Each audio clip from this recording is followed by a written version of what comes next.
Hello welcome to M S farm. 7th സ്റ്റാൻഡേർഡിൻ്റെ ഓണം എക്സാമിനേഷൻ്റെ English question പേപ്പറാണ് നമ്മൾ ഈ വീഡിയോയിൽ ഷെയർ ചെയ്യുന്നത് കേട്ടോ. അപ്പോൾ ഇതൊരു മോഡലാണ്. ഫസ്റ്റ് ക്വസ്റ്റ്യൻ എന്ന് പറയുന്നത് നമുക്ക് ലാംഗ്വേജസിൽ ഫസ്റ്റ് വരുന്നത് ഒരു പാരഗ്രാഫ്, ചിലപ്പോൾ നമ്മൾ ടെക്സ്റ്റിലുള്ളതായിരിക്കാം അല്ലെങ്കിൽ പുറത്തുനിന്നുള്ളതായിരിക്കാം. ഒരു പാരഗ്രാഫ് തന്നിട്ട് അതിനോടനുബന്ധിച്ചിട്ടുള്ള കുറച്ച് 4-5 ക്വസ്റ്റ്യൻസ് തരും. അത് നമ്മൾ അതിൽ നോക്കി തന്നെ ആൻസർ ചെയ്യാവുന്ന ക്വസ്റ്റ്യൻസ് ആണ് കേട്ടോ.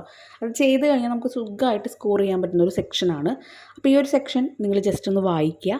ഇതിലെ ക്വസ്റ്റ്യൻസ് വരുന്ന ഭാഗം ഞാൻ കാണിക്കുന്നുണ്ട്, അതിൻ്റെ ആൻസേഴ്സും കാണിക്കുന്നുണ്ട് കേട്ടോ. അത് കഴിഞ്ഞ് ടെക്സ്റ്റിലെ പോർഷൻസ് നമ്മൾ ഡിസ്കസ് ചെയ്യുന്നുണ്ട്.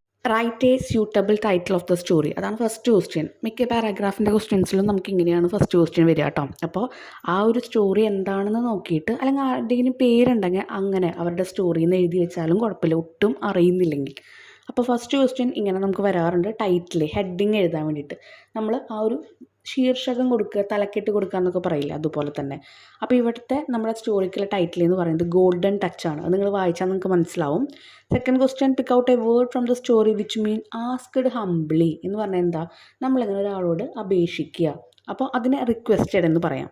Why was the man shocked, എന്തുകൊണ്ടാണ് ആ മാൻ ഷോക്കായി എന്ന് ചോദിച്ചിട്ടുണ്ട്. വൻ he touched his daughter she became A golden statue. ഇത് നമുക്കറിയാം, നമ്മൾ അറിഞ്ഞിട്ടുള്ള നമുക്കറിയാവുന്നൊരു സ്റ്റോറിയാണ് കേട്ടോ. മകളെ തൊട്ടപ്പോൾ എന്ത് ചെയ്തു, മകളൊരു ഗോൾഡൻ സ്റ്റാച്ചു ആയിട്ട് മാറി. ഒരു അത്യാഗ്രഹത്തിൻ്റെ ഒരു കഥയാണ് ആ പറയുന്നുണ്ടായിരുന്നത് കേട്ടോ. ഇനി identify the word which describe the fairy, അതാണ് ഗ്രേറ്റ്ഫുൾ ഫയറി എന്ന് പറയുന്നത്. Next, what message do you get from the story, എന്ത് മെസ്സേജാണ് നിങ്ങൾക്ക് കിട്ടിയത്. Greed bring losses in life, കാരണം ആൾ ഒരുപാട് അത്യാഗ്രഹിച്ചുകൊണ്ടാണ് ആൾക്ക് ജീവിതത്തിൽ മകളെയും ബാക്കി എല്ലാതും നഷ്ടപ്പെട്ടത്. ഓക്കെ, തൊടുന്നതൊക്കെ പൊന്നാവണം എന്നാണല്ലോ ആൾ ആഗ്രഹിച്ചത്. നെക്സ്റ്റ് ക്വസ്റ്റ്യൻ എന്ന് പറയുന്നത് ഇമ്പോർട്ടൻ്റ് ആയിട്ടുള്ള ക്വസ്റ്റ്യൻ ആണ്. ലെറ്റർ എഴുതാനാണ് പറഞ്ഞിരിക്കുന്നത് കേട്ടോ. അപ്പോൾ ലെറ്റർ എഴുതുമ്പോൾ അതിൻ്റെ ഫോമാറ്റ് എഴുതി കഴിഞ്ഞാൽ തന്നെ നമുക്ക് മാർക്ക് ഉണ്ട്. അത് കഴിഞ്ഞിട്ട് നമ്മൾ കണ്ടൻറ്റിൽ നോക്കിയിട്ട് അതിനും മാർക്ക് കേട്ടോ. ഫോമാറ്റ് എഴുതുമ്പോൾ നമുക്കറിയാം, ഒരു ബോക്സിനുള്ളിൽ എഴുതണം ഡേറ്റ്, അതുപോലെ തന്നെ പ്ലേസ്, പിന്നെ നമ്മൾ എന്തെങ്കിലും ഒരു റെസ്പെക്റ്റഡ് അല്ലെങ്കിൽ ഡിയർ അതൊക്കെ കൊടുക്കേണ്ട രീതിയിൽ കൊടുക്കണം. ഓക്കെ, അത് കഴിഞ്ഞ് ലാസ്റ്റ് എന്താണ്, ഫെയ്ത്ത്ഫുള്ളി അല്ലെങ്കിൽ ലവിങ്ലി എന്ന് പറഞ്ഞിട്ട് നമ്മളത് അവസാനിക്കാം. ഇനി 3 പാരഗ്രാഫായിട്ടാണ് നമ്മളൊരു ലെറ്റർ എഴുതുക നോർമലി. ആദ്യം ഒരു ഇൻട്രഡക്ഷൻ, അവരുടെ കാര്യങ്ങളൊക്കെ ചോദിച്ചിട്ട് how are you, hope you are doing well എന്നൊക്കെ എഴുതിയിട്ട് പിന്നെ നമ്മൾ എന്താണോ പറയാൻ പോകുന്നത് അതിൻ്റെ content. Last I am concluding the letter, ഞാൻ ഈ ലെറ്റർ ചുരുക്കുന്നു എന്ന് പറഞ്ഞ് നമ്മൾ എഴുതുന്നുണ്ട്. ലെറ്റർ നോട്ടീസ്, അതിൻ്റെ ഫോമാറ്റിൻ്റെ കാര്യങ്ങളൊക്കെ നമ്മൾ ഓൾറെഡി നമ്മുടെ ചാനലിൽ അപ്ലോഡ് ചെയ്തിട്ടുണ്ട്. കാണാത്തവരുണ്ടെങ്കിൽ താഴെ ലിങ്ക് കൊടുക്കുന്നുണ്ട്, അത് വാച്ച് ചെയ്യാം കേട്ടോ.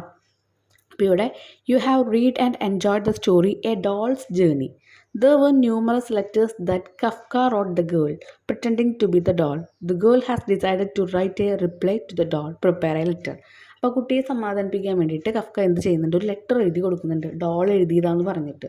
അപ്പോൾ ആ ഡോളിന് കുട്ടി എന്ത് ചെയ്യാണ്, റിപ്ലൈ കൊടുക്കുക. എങ്ങനെയായിരിക്കും ആ റിപ്ലൈ എന്നാണ് ചോദിച്ചിരിക്കുന്നത്. ഇവിടെ ഞാനിപ്പോൾ പ്ലേസും ഡേറ്റ് എഴുതിയിട്ടില്ല, പക്ഷെ നിങ്ങൾ എഴുതണം. അതുപോലെ ഡിയർ ഡോൾ അത് സൈഡിൽ എഴുതുക.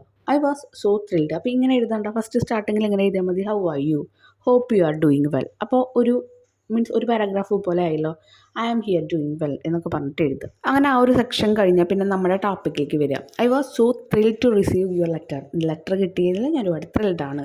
I couldn't believe that you are writing to me from all the amazing places you have been scene.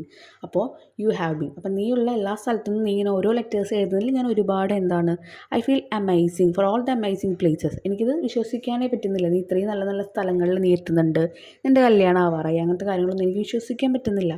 Felt like I was right there with you on your adventures. നീ ഇങ്ങനെ ഓരോ സാഹസികങ്ങൾ ഇങ്ങനെ പോയിക്കൊണ്ടിരിക്കുമ്പോൾ ഇതൊക്കെ എന്താണ്, Kafka ആ കുട്ടി വിഷമിക്കാതിരിക്കാൻ വേണ്ടി എഴുതി കൊടുത്തതാണ്. ഡോള് നഷ്ടപ്പെട്ടിട്ടില്ല, അവളൊരു യാത്രയിലാണെന്നൊക്കെ കഥയിൽ പറയുന്നുണ്ട്. അതൊക്കെ നമ്മൾ ഡിസ്കസ് ചെയ്തിട്ടുണ്ട്. കാണാത്തവരുണ്ടെങ്കിൽ ആ കഥ വായിച്ചതിന് ശേഷം മാത്രം ക്വസ്റ്റ്യൻ പേപ്പേഴ്സ് ആൻസർ ചെയ്യാം കേട്ടോ. അപ്പോൾ അതിന് ശേഷം എഴുതുന്നതാണ്. അപ്പോൾ നീ ഇത്രയും സാഹസികങ്ങളൊക്കെ ചെയ്യുമ്പോൾ, ഇത്രയും നല്ല സ്ഥലങ്ങളൊക്കെ കാണുമ്പോൾ നിൻ്റെ കൂടെ ഞാനും ഉണ്ടായിരുന്നെങ്കിൽ എന്ന് ഞാൻ ആഗ്രഹിക്കുന്നുണ്ട്. I am so glad you are having a wonderful time travelling and meet you people. അപ്പം എനിക്ക് ഭയങ്കര ഗ്ലാഡ് എന്ന് പറയുന്നത് സന്തോഷവാനാണ് അല്ലെങ്കിൽ സന്തോഷവതിയാണ്. നിനക്ക് ഇത്രയും നല്ലൊരു സമയം അല്ലെങ്കിൽ ഇത്രയും ആൾക്കാരെ നിനക്ക് കാണാൻ പറ്റിയതിൽ ഞാനും ഒരുപാട് സന്തോഷിക്കുന്നു. I have missed you so much since you left but knowing you are happy makes me happy too. ഞാൻ നീ പോകിയ ആ ഒരു ടൈം തൊട്ട് നിന്നെ ഒരുപാട് മിസ് ചെയ്യുന്നുണ്ട്, പക്ഷേ നീ ഹാപ്പി ആയതിൽ ഞാനും ഒരുപാട് ഹാപ്പിയാണ്. Please keep writing to me and telling me all about your journey. എനിക്ക് ഇനിയും നീ ഇങ്ങനെ ലെറ്റേഴ്സ് അയക്കണം, അതാണ് റൈറ്റിംഗ് ടു മീ എന്ന് പറയുന്നത്. എനിക്ക് ഇനിയും ഇങ്ങനെ ലെറ്റേഴ്സ് അയക്കണം, നിൻ്റെ ഓരോ യാത്രകളെ പറ്റിയിട്ടും എന്നോട് പറയണം. I can't wait to hear what happen next with love. പിന്നെ ആ കുട്ടിയുടെ പേര്, എന്തെങ്കിലും ഒരു പേര് എഴുതി വയ്ക്കുക. അപ്പം എനിക്കിങ്ങനെ വെയിറ്റ് ചെയ്യാൻ പറ്റില്ല അടുത്ത കാര്യങ്ങൾ കേൾക്കാനായിട്ട്, അതുകൊണ്ട് നീ വേഗം അയക്കുക എന്ന് പറഞ്ഞിട്ടുണ്ട്. മൂന്നാമത്തെ ആക്ടിവിറ്റി എന്ന് പറയുന്നത് കോൺവെർസേഷൻ ആണ് കേട്ടോ. അപ്പോൾ Ricky couldn't find his t shirt and football. T shirt ഫുട്ബോളും റിക്കിക്ക് കണ്ടുപിടിക്കാൻ പറ്റിയില്ല. ഹി സെർച്ച്ഡ് എവരിവെയർ, എല്ലായിടത്തും തിരഞ്ഞു. At last he told to his mother about it. Prepare a likely conversation between Ricky and his mother. Robot എന്ന് പറഞ്ഞ ചാപ്റ്ററിലെ ആ ഒരു ക്യാരക്ടറാണ് റിക്കി എന്ന് പറഞ്ഞിട്ടുള്ളത്. റോബോട്ട് എന്ത് ചെയ്യും, എല്ലാം കറക്റ്റായിട്ട് ചെയ്യുന്ന ഒരാളാണ്. അതുകൊണ്ട് തന്നെ ടീഷർട്ടും ഫുട്ബോളൊക്കെ കറക്റ്റായിട്ട് അവൻ ആവശ്യമില്ലാതെ വലിച്ചെറിഞ്ഞത് കണ്ടപ്പോൾ അത് ആവശ്യമില്ലാത്തതെന്ന് വെച്ചിട്ട് ആ ഭാഗത്തേക്ക് എടുത്തയച്ചു. അതുപോലെ എന്ത് കാണുമ്പോഴും അത് അത്രയും നീറ്റിൽ ചെയ്യുന്ന ഒന്നാണ്. പക്ഷെ റിക്കി അവൻ്റെ ഫുട്ബോളായാലും ടീഷർട്ടായാലും അവൻ യൂസ് ചെയ്യുന്ന എല്ലാം അതും അങ്ങനെ വലിച്ചു വാരിയാണ് ഇടാറ്. അപ്പോൾ അതുകൊണ്ടാണ് അമ്മോട് ചോദിക്കുന്നത് അത് കണ്ടോ എന്നുള്ള രീതിയിൽ. അപ്പോൾ റോബോട്ട് എന്ന് പറഞ്ഞ ചാപ്റ്ററിൽ വളരെ വിശദമായിട്ട് ഇതിനെപ്പറ്റി പറഞ്ഞിട്ടുണ്ട് കേട്ടോ. അപ്പോൾ ആ ഒരു കൺവെർസേഷൻ എഴുതാനാണ് പറഞ്ഞിരിക്കുന്നത്. അപ്പോൾ റിക്കിയുടെ ടീഷർട്ടും ഫുട്ബോളാണ് കാണാതായത്. അപ്പോൾ റിക്കിയാണ് സ്റ്റാർട്ട് ചെയ്യുന്നത് ഇവിടെ. Ricky, mom, I can find my t shirt any one, I have looked every one. അപ്പോൾ എനിക്ക് ഇഷ്ടപ്പെട്ടുള്ള ഒരുപാട് ടീഷർട്ട് എനിക്ക് എവിടെയും കാണാനില്ല, ഞാൻ എല്ലായിടത്തും നോക്കി എന്ന് പറയാം. അപ്പം mother, okay let's think when was the last time you war it. Okay, അപ്പം നീ എപ്പോഴാണ് അത് ലാസ്റ്റായിട്ട് വെയർ ചെയ്തതെന്ന് ചോദിക്കുക. എന്നാണ് നീ അത് വോർ ചെയ്ത്?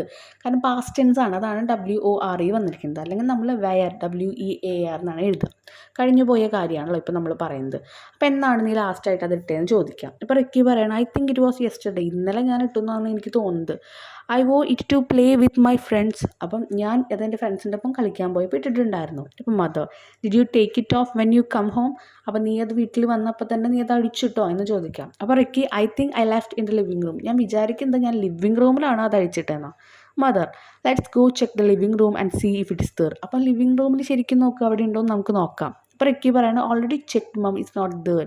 ഞാൻ ഓൾറെഡി ചെക്ക് ചെയ്തു, അവിടെ കാണാനില്ല എന്ന് പറയും. ഇനിയും നമുക്ക് ലൈൻസൊക്കെ എഴുതാം കേട്ടോ, പക്ഷേ നമുക്ക് ആ ഒരു സിറ്റുവേഷൻ മാത്രം എഴുതിയാൽ മതി. അതുകൊണ്ടാണ് ഇതിൽ അവസാനിപ്പിച്ചത്.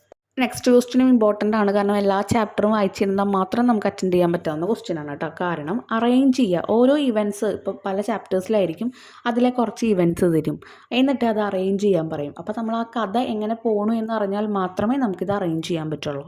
അപ്പോൾ ഇവിടെ ക്വസ്റ്റ്യൻസും ആൻസേഴ്സും കൊടുത്തിട്ടുണ്ട്. നിങ്ങൾ അതൊന്ന് ട്രൈ ചെയ്യുക, നമ്പേഴ്സ് നോക്കാണ്ടൊന്ന് ട്രൈ ചെയ്യുക. അതിന് ശേഷം മാത്രം നിങ്ങൾ എഴുതിയ ആൻസേഴ്സ് കറക്റ്റ് ആണോ എന്ന് നോക്കുക കേട്ടോ. ലാസ്റ്റ് ക്വസ്റ്റ്യൻ എഡിറ്റിംഗ് ആണ്. അതെന്തായാലും ഷുവറായിട്ട് വരുന്നൊരു ക്വസ്റ്റ്യൻ ആണ്. ഏത് ചാപ്റ്ററിൽ നിന്നാണ്, കുറേ ചാപ്റ്റേഴ്സ് നമുക്ക് ഉണ്ടാവും, അത് ഏതെങ്കിലും ഒരു ചാപ്റ്ററിൽ നിന്ന് വരും, അല്ലെങ്കിൽ പുറത്തുനിന്ന് വരും കേട്ടോ. അപ്പോൾ ഇവിടെ my idea was to draw out $6 of it for present use. ഇപ്പോഴത്തെ യൂസിന് വേണ്ടി $6 അതിൽ നിന്ന് എടുക്കാമെന്നായിരുന്നു എൻ്റെ idea. Someone gave me a cheque book. ഒരു ഫുൾ സ്റ്റോപ്പ് കഴിഞ്ഞ് അല്ലെങ്കിൽ ഒരു ലൈൻ കഴിഞ്ഞ് നെക്സ്റ്റ് ലൈൻ സ്റ്റാർട്ട് ചെയ്യുമ്പോൾ ഫസ്റ്റ് ലെറ്റർ എപ്പോഴും നമ്മൾ ക്യാപിറ്റൽ ലെറ്റർ എഴുതുക. ഇപ്പോൾ വണ്ണിലെ സ്പെല്ലിംഗ് കറക്റ്റാണ്, S സ്മോൾ ലെറ്റർ ആയിട്ടാണ് കൊടുത്തിരിക്കുന്നത്, നമ്മൾ ക്യാപിറ്റലാക്കും. Game me check book by a little window. By a അല്ല ത്രൂ, കാരണം അത് വഴിയാണ് നമുക്ക് വന്നത്. അപ്പോൾ through a little window and someone else began telling to how write it. How അല്ല ടു ഹൗ എന്ന് എഴുതിയിരിക്കുന്നത്, ടെല്ലിങ് ടു ഹൗ അല്ല, how to write it out. The people in the bank think അല്ല, കാരണം എന്താ, ഇത് കഴിഞ്ഞ കാര്യമാണ്, അതുകൊണ്ട് നമ്മൾ തോട്ട് എന്ന് എഴുതും.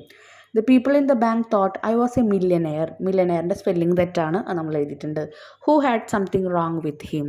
അപ്പോൾ ഇതാണ് എഡിറ്റിംഗ് സെക്ഷൻ കേട്ടോ. അപ്പോൾ കൂടുതലായിട്ട് എല്ലാ ചാപ്റ്ററിൻ്റെ എക്സ്പ്ലനേഷനും നമ്മൾ ഓൾറെഡി ഇട്ടിട്ടുണ്ട്. അതിൻ്റെ ലിങ്കൊക്കെ 7th സ്റ്റാൻഡേർഡിൻ്റെ ഇംഗ്ലീഷിൻ്റെ കംപ്ലീറ്റ് ലിങ്ക് നമ്മൾ താഴെ കൊടുക്കുന്നുണ്ട്. അതുപോലെ ഇമ്പോർട്ടൻറ്റ് ക്വസ്റ്റ്യൻസ് ആയിട്ടുള്ള ലെറ്റർ നോട്ടീസൊക്കെ എങ്ങനെ എഴുതണം എന്നും കൊടുക്കുന്നുണ്ട്. കൂടുതൽ വിശദീകരിച്ച് പറയാനുള്ള ടൈം നമുക്കില്ല, അപ്പോൾ അതിന് മുമ്പ് ഇതൊക്കെ നിങ്ങളൊന്ന് കവർ ചെയ്ത് പോവാം കേട്ടോ. Thank you.